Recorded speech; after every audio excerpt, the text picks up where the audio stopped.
প্রায় মাথা সামনে পানি উঠে গেছে দেখেন একজন। এই পরিমাণ বৃষ্টি, আর বৃষ্টি যে কখন থামবে কিভাবে থামবে কিছু বলাই যাচ্ছে না, বোঝাই যাচ্ছে।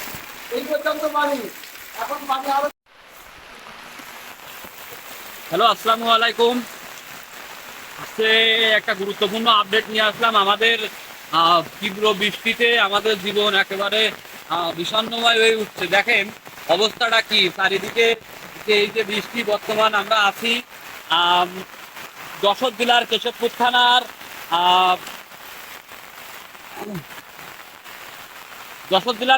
থানায় বেতিকুলা নামক গ্রামে আছি। এটা আছে আমাদের বেতিকুলা গ্রাম। এই বেতিকুলা গ্রামের বর্তমান অবস্থা ও পরিস্থিতি শুধু বেতিকুলা না, পাশে মোটমাট কেশবপুর থানার সব জায়গায় এই একই অবস্থায়, একই পরিবেশ। এখানে এত পরিমাণ বৃষ্টি হচ্ছে যে দেখেন বৃষ্টিতে আমি কোনো রকমের ছাতি নিয়ে আসি, আর আমার পায়ের অবস্থা দেখেন। এখানে পানি কি পর্যন্ত উঠে গেছে, প্রায় হাঁটু পর্যন্ত। এটা কিন্তু একটা বাড়ির উঠান বা উঠান বাড়ির সাথে। এখানে যদি এই অবস্থা হয় তাইলে বোঝেন চারিদিকে কি পরিমাণ বৃষ্টি হচ্ছে। একটু যদি দেখেন, লক্ষ্য করে দেখাই চারিদিকটার পরিবেশটা একটু দেখেন।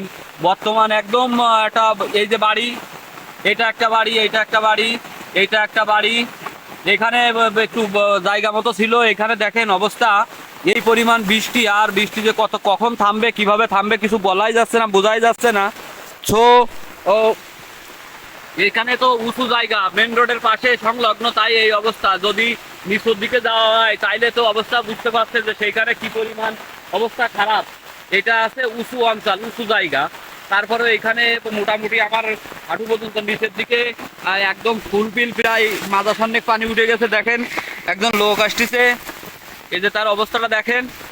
বর্তমান খুবই খারাপ অবস্থা, খুবই খারাপ অবস্থা, যে ভিডিও করার মতো পরিবেশ নাই।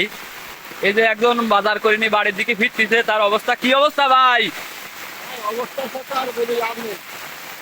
এরকম অবস্থা আসলে বলা কথা না। মানুষ যে কিভাবে চলবে আর কিভাবে চলাচল করবে, এই জিনিসটা মানুষ হতাশ করতেছে যে কি করবো কি করে চলবে। ঠিক আছে, এ আছে পরিস্থিতি। সে মোটামুটি একটা লাউ নিয়ে যাচ্ছে, তারপরেও আশা করা যায় সামনে তরকারি পাওয়া যাবে কিনা, এটাও একটা বড় ব্যাপার। দেখেন এই যে অবস্থা, এটা কিন্তু একটা ঘরোয়া বাড়ি বা মেন রোড সংলগ্ন একটা জায়গা, তারপরেও এখানে এই পরিস্থিতি। তো আপনারা উপর আল্লাহর কাছে দোয়া করেন। কিছুদিন আগে কুমিল্লা, ফেনী এই সমস্ত জায়গায় প্রচণ্ড পানি ছিল। তো জানেন আপনারা ওইখানে কি অবস্থা ছিল। বর্তমান ওখানকার থেকে এখানকার অবস্থা আরো খারাপ। আপনাদের একটু দেখাই জায়গাটা। এটা একটা মেন রোড সংলগ্ন জায়গা, এখানে পাশেই বাজার আছে, তারপরেও এই অবস্থা। এই যে দেখেন আমি যাচ্ছি আস্তে আস্তে, এদিকে একটু দেখি। এটা আছে মেন রোড, তারপরেও অবস্থাটা দেখেন।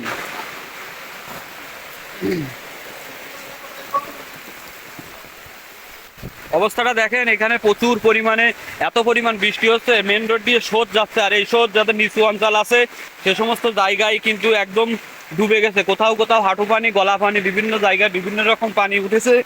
সো আপনাদের কাছে একটাই রিকোয়েস্ট, দোয়া করবেন। আল্লাহ হাফেজ।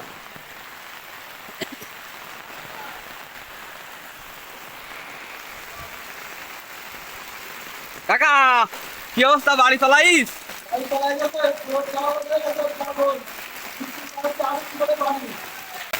এই পর্যন্ত পানি, এখন পানি আরো বেশি হচ্ছে, প্রচন্ড বৃষ্টি হচ্ছে, ভারী বর্ষণ হচ্ছে। সবাই উপর আল্লাহর কাছে দোয়া করি যেন খুব পরিবেশ। সেই লোকটা ওই বাড়ি জাতি পাইল না, তাই এই পাশটা এইছে। আমি প্রথম থেকে যে কথা বলতেছিলাম, এটা একটা বাজার সংলগ্ন সাইডে এই অবস্থা। আমি দেখানোর জন্য এটা করছি। নিচের দিকে এত পরিমাণ বৃষ্টি হয়েছে যে সেটা না বলে বোঝানো যাবে না। তো আপনারা সবাই দোয়া করেন। আমাদের যশোরের কেশবপুরের অবস্থা খুবই খারাপ এবং ভয়াবহ পরিস্থিতিতে আছি। এত পরিমাণ তীব্র বৃষ্টি আমি কখনোই দেখি নাই। তো সবাই আল্লাহর কাছে দোয়া করবেন আমরা যেন সবাই সুস্থ থাকতে পারি। আমাদের যারা নিম্ন মধ্যবিত্ত মানুষ আছে তাদের খুব খারাপ অবস্থা হবে, যারা প্রতিদিন ন্যায় ইনকাম করে তাদের অবস্থাও খুব খারাপ হবে। আমি প্রতিনিয়ত আরও অনেক ভিডিও আপনাদের দেখানোর চেষ্টা করব। সবাই দোয়া করেন, সাথেই থাকেন।